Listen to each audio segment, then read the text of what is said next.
So I wanted to explain how I am preparing for the test because I think some people might get confused, because I certainly got confused at the beginning because they barely explain the grammar in this book. Okay, so first I'll show you how you can learn kanji for JLPT. So there's this website called jisho.org. I'll leave a link in the description.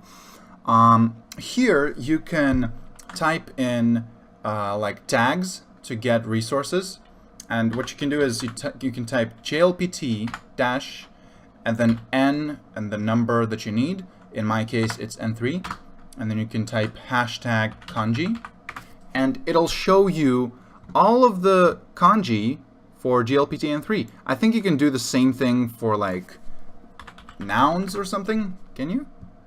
No, maybe just words. Yeah, there we go.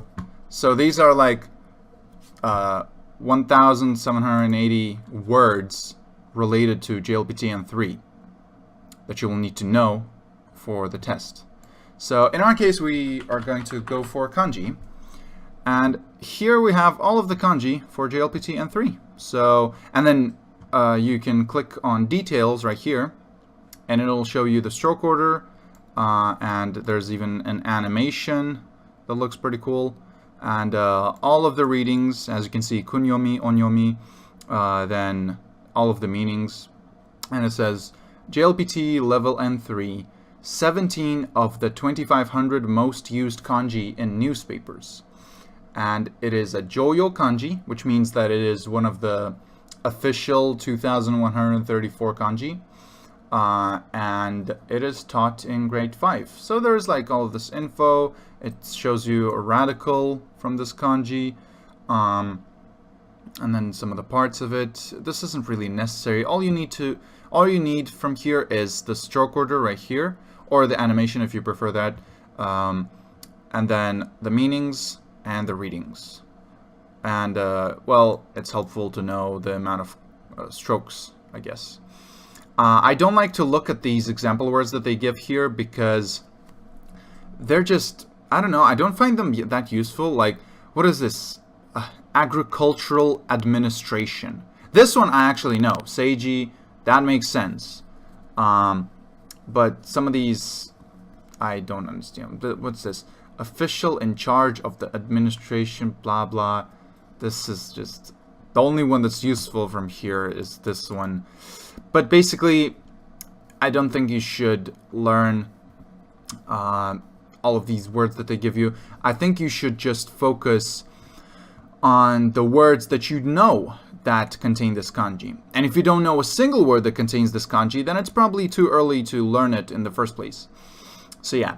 So this is how you learn kanji. Just look through the ones from this website. Just type in hashtag JLPT and then N1 or N5, which is the easiest one, and you have 79 here. Actually, I think this is an outdated list because there's now like 100, isn't there? I don't know. Anyways, it doesn't really matter that much because you can just go through these and then go through N4. I mean, yeah, N4 when you're done with these. So yeah, wait, is this all of them? Oh, right, it says more kanji, and then it'll expand the list. Yeah, anyways, so that's how you learn the kanji. So next I have this website, JLPT Sensei, which I talked about in the video. Here you have the different levels and all the grammar from those lessons. So let's go to N3, which is the one that I'm preparing for. And then you can have view all JLPT N3 specific grammar lessons. So of course this will not have the grammar lessons from N4 and N5 because it assumes that you already know those if you're taking the N3. So yeah, you have all these different grammar structures. So let's look for tokoro, for example, which is one of the first lessons from the Shinkansen book. It looks like it doesn't even have the grammar for tokoro. Honestly, I do not know why that is. I mean, this is N3 and my book is N3. I would imagine that this website would be more updated because the book doesn't like it can't update, but a website can. But it doesn't have Tokoro for some reason. To be honest, I can't even find this grammar. Maybe my book is just outdated. I don't even know. What year was this made in? It says first published in 2012. You know what? It might just be that this book is outdated. So there is no Tokoro here. Maybe I wasn't supposed to learn that at this point. But there is Tsuideni, for example, which is one of the ones that I learned from this book.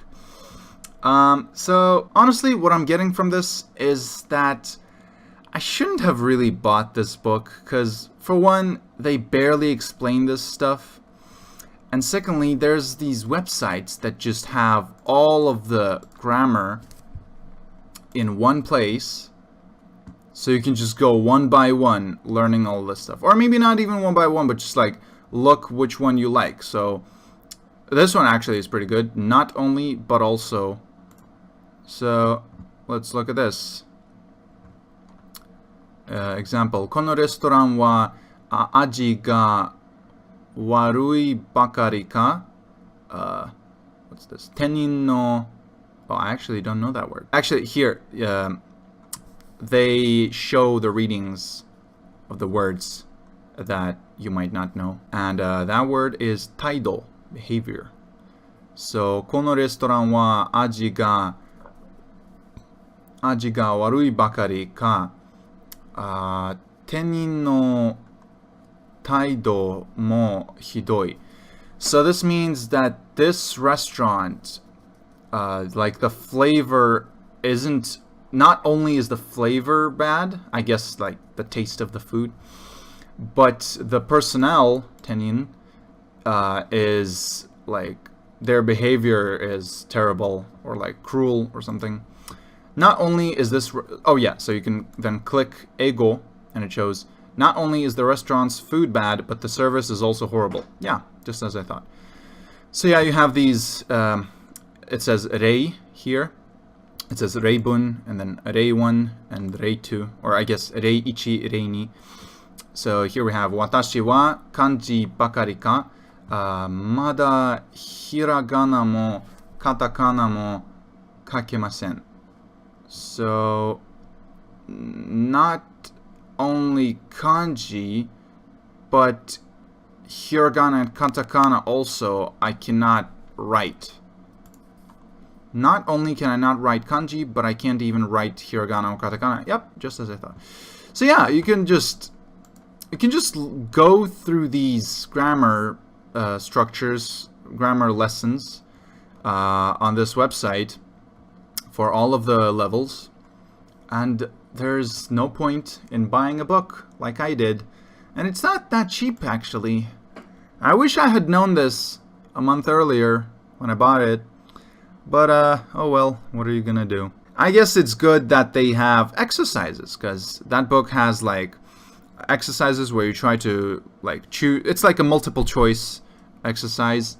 And I actually made several mistakes, and I learned some things from those mistakes. It has, like, the answers at the end. So when I used this book, I would just go through each of the grammar structures. And they have several examples, and they show what the grammar structure means. But some of the times I get confused what the sentences mean, and they don't even provide a translation of the sentence, which is very weird to me. So sometimes I resort to this thing called Shitsumon from the Learn Japanese subreddit, and I just leave a question like what the translation of a sentence is, and I try to like give a guess of what I think the sentence means, and then people will either say that I'm correct or they'll give the right translation. So yeah, if you're ever in trouble, you can just ask a question here, and then I always look up the grammar in the JLPT Sensei website to see the one that I need. And they also have example sentences, and for me, when I'm learning grammar, example sentences are quite important. So I write down all of the ones that I think are good, and yeah, that's basically how I learn new grammar structures. I just look up the grammar structure in my textbook, and then I write it into my notebook, and I write down some of the example sentences either from this textbook or from JLPT Sensei. And if I don't understand something about the grammar structure, most of the time JLPT Sensei helps me figure it out.